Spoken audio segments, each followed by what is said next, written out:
an issue where the reprimands and the write-ups are uncomfortable for management. In other words, it's a bother. It's an extra step.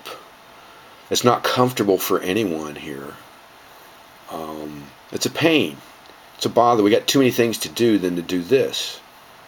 Okay, if that's the case, then you need to go back and look at the way the company is managed.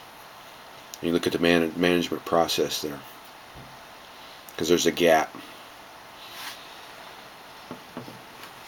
And I've seen instances where, it will come back on you big time. And you don't do it just for that.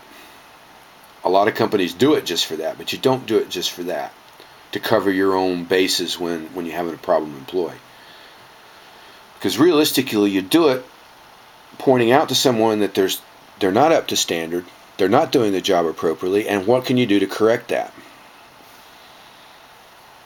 And then if you can demonstrate that and you have to fire them, then the judge will say, well, they gave you opportunity, they wrote you up twice, and and had these conferences with you and so forth, and you still didn't do a better job. You still came to work drunk, or whatever,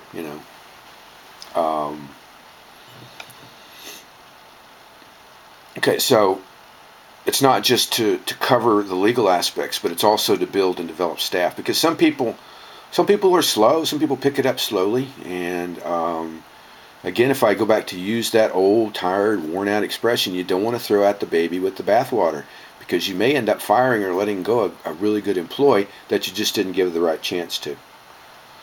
Now, I'm not saying that would be the case, or in this instance.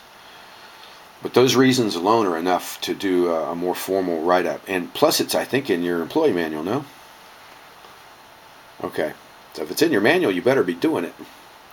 Because what they're going to say is, when they go to the labor board, well, it's in the manual here. I'm supposed to be written up if I'm not doing my job, and nobody wrote me up. So therefore, I want my 6 months back pay. I want 50% interest, and on and on and on. Okay. All right. Now, does that make sense?